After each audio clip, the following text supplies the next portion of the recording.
사도행전 6장 1절에서 7절까지 읽겠습니다.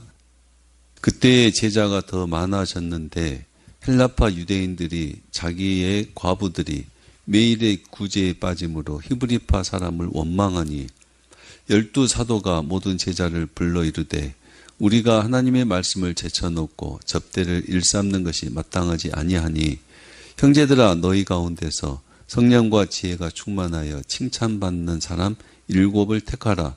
우리가 이 일을 그들에게 맡기고 우리는 오로지 기도하는 일과 말씀 사역에 힘쓰리라 하니 온 무리가 이 말을 기뻐하여 믿음과 성령이 충만한 사람 스데반과 또 빌립과 브로고로와 니가노르와 디몬과 바메나와 유대교에 입교했던 안디옥 사람 니골라를 택하여 사도들 앞에 세우니 사도들이 기도하고 그들에게 안수하니라. 하나님의 말씀이 점점 왕성하여 예루살렘에 있는 제자의 수가 더 심히 많아지고 허다한 제사장의 무리도 이 도에 복종하니라. 아멘. 12사도들이 복음을 전할 때 유대교 지도자들이 시기하고 또 두려워할 정도로 복음이 민간에 퍼져나갔고 믿는 사람들이 많아졌습니다. 대제사장과 공회는 사도들을 감금하고 공회에 세워서 전도 금지 명령을 내렸지만 사도들은 멈추지 않았습니다. 사도들은 성령의 역사와 함께 예수가 그리스도인 것을 전파하였고 그래서 예수를 따르는 제자들의 수가 많아지면서 초대교회는 활발하게 부흥하고 확장해 나갔습니다. 초대교회는 질과 양으로 부흥했습니다. 교회가 질적으로 부흥하면 자연스럽게 양적 부흥이 따라옵니다.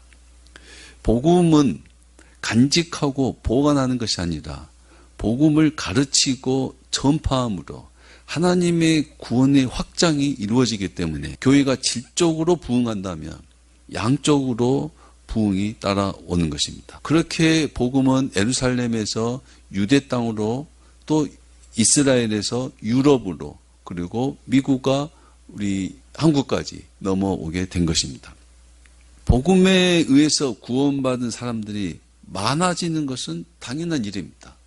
복음을 전파하고 예수 믿고 구원받은 사람의 수가 많아지는 것 당연한 일입니다. 하나님 역사하시는 하나님이 하시는 일이기 때문입니다. 그런데 교인들이 많아질수록 그 구원받은 사람들이 제자들이 많아질수록 교회 안에 사람들이 많아질수록 문제도 많이 발생하는 것도 사실입니다. 사람이 모이는 곳이라 사람들이 많이 모이면 문제도 많이 발생하는 것도 사실입니다. 초대교회도 마찬가지였습니다. 예루살렘 교회가 질적으로 양적으로 부흥하고 팽창하면서 교회 안에 문제가 발생한 것입니다. 사도들이 직접 복음을 전하고 그 복음을 실천하는 일에 앞장섰지만 그럼에도 불구하고 문제들이 발생했습니다. 오늘 1절 말씀 그때 제자가 더 많아졌는데 헬라파 유대인들이 자기의 과부들이 매일의 구제에 빠짐으로 히브리파 사람을 원망하니 헬라파 유대인들이 히브리파 유대인들을 원망하는 문제, 원망하는 일이 생겨난 것입니다. 당시 교회, 초대교회의 모습을 4장에서 볼 때는 초대교회는 한마음 한뜻으로 물건을 서로 통용하는 교회였습니다. 제가 4장 32절 읽겠습니다. 믿는 무리가 한마음과 한뜻이 되어 모든 물건을 서로 통용하고 자기 재물을 조금이라도 자기 것이라 하는 이가 하나도 없더라. 사도들이 큰 권능으로 주 예수의 부활을 증언하니 무리가 큰 은혜를 받아 그 중에 가난한 사람이 없으니 이는 밭과 집 있는 자는 팔아 그 판 것의 값을 가져다가 사도들의 발 앞에 두매 그들이 각 사람의 필요를 따라 나누어 줌이라. 사도들은 교인들이 헌금한 그 헌금을 각 사람의 필요에 따라 나누어 줬습니다. 구제했다 이 말입니다. 이웃사랑을 실천했다 이 말입니다. 그리고 그 구제의 대상 가운데서 생계 유지가 힘든 사람들이 과부들입니다.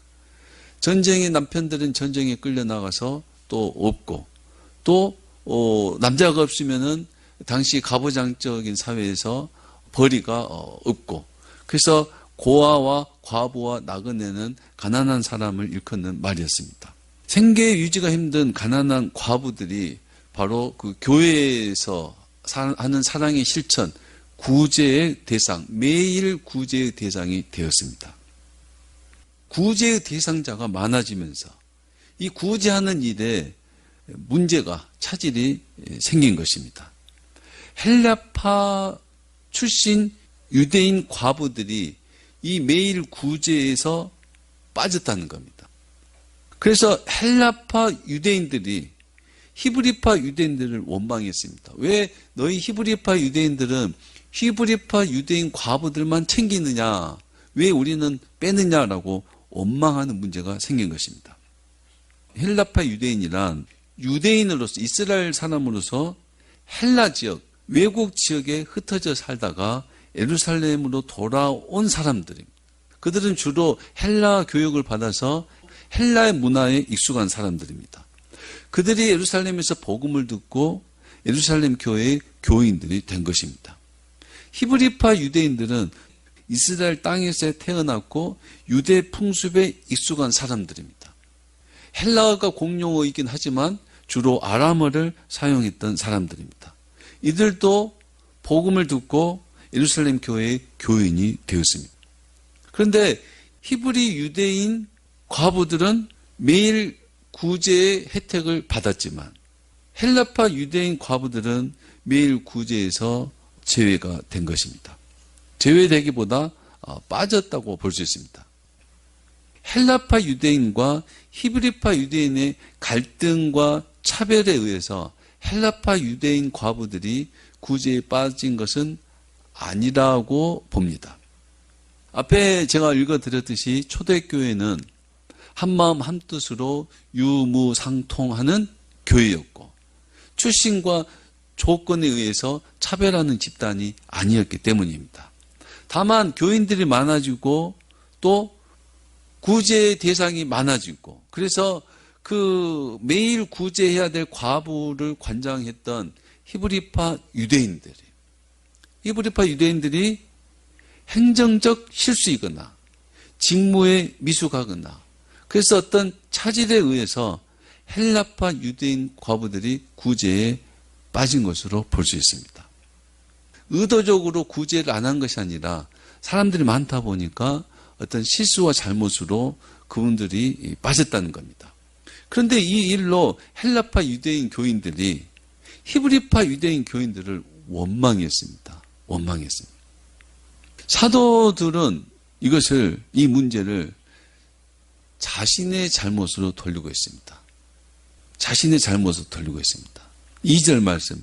12사도가 모든 제자를 불러 이르되 우리가 하나님의 말씀을 제쳐놓고 접대를 일삼는 것이 마땅하지 아니하니.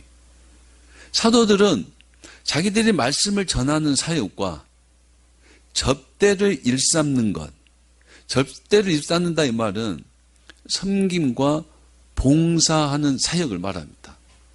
말씀 사역과 섬기고 봉사하는 사역이 중복되어서 그 봉사하고 섬기는 사역에 실수가 있었다, 잘못이 있었다, 지도자로서 우리가 책임이다, 이렇게 말하고 있는 겁니다.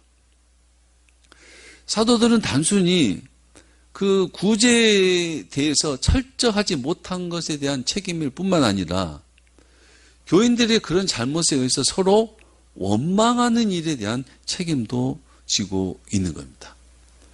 사람들이 많이 모이면 문제가 발생하는데 그 문제를 선한 방법으로 해결하기보다 원망하는 그 일이 있어서 사도들은 자신들의 책임으로 느꼈다는 것입니다. 원망이라 이 말은 불평, 불만입니다. 그래서 사도들이 생각할 때 하나님의 말씀을 뒤에 두고 우리가 접대를 일삼는 것, 구제하고 봉사를 같이 하는 것이 마땅하지 않다라고 결론을 내립니다. 접대한다 이런 말은 식탁, 음식, 연회, 잔치, 상을 베푼다 이겁니다. 일삼는다 이 말은 우리말로 이렇게 일삼는다 이렇게 번역이 되어 있어요. 일삼는다의 말은 디아코네오 해서 섬기다, 봉사하다 이런 뜻입니다. 섬긴다, 봉사한다. 그러니까 이걸 조금 더 해석을 조금 더 다른 단어를 사용하면 식탁으로 연회로 섬기고 봉사한다 이런 뜻입니다. 말씀 전하는 사역과 식탁과 연회로 섬기고 봉사하는 사역 이 두 가지를 지금 보여주고 있습니다. 그래서 접대를 일삼는다 이 말은 우리가 생각할 때 잔치하고 연회를 베풀어서 호의호식하고 기쁘고 잔치하고 이런 것이 아니라 가난한 사람들과 식탁을 같이 한다. 가난한 사람들에게 식탁을 제공한다. 그렇게 섬긴다. 그렇게 봉사한다. 이런 뜻입니다. 그래서 사도들이 말씀을 전하는 사역과 또 가난한 사람들에게 상을 차린다. 접대한다. 그 섬김과 구제하는 사역 그 두 가지를 사도들이 하고 있었는데 이 두 가지 사역 중에서 사도들이 접대하는 사역 때문에 하나님의 말씀을 뒷전에 두는 일은 기뻐할 일이 아니다라고 결론을 내린 겁니다. 제쳐놓고 이 말 있죠. 하나님의 말씀을 제쳐놓고 이 말의 뜻은 하나님의 말씀을 뒤에 남겨두고 이런 뜻입니다. 하나님의 말씀을 뒤에 남겨두고 봉사하고 섬기는 일을 하는 것은 하나님께 기뻐할 일이 아니다 이렇게 이야기를 합니다. 그래서 사도들은 이 일을 통해서 이런 문제를 통해서 자신들의 직무가 하나님 말씀에 전념하는 것이다 하는 것을 알게 됩니다. 그리고 그것을 위해서 새로운 조직을 세우게 됩니다. 이처럼 말씀을 전하는 사람, 말씀을 전하는 목회자가 해야 될 가장 중요한 일은 하나님의 말씀을 전하는 것이다 라고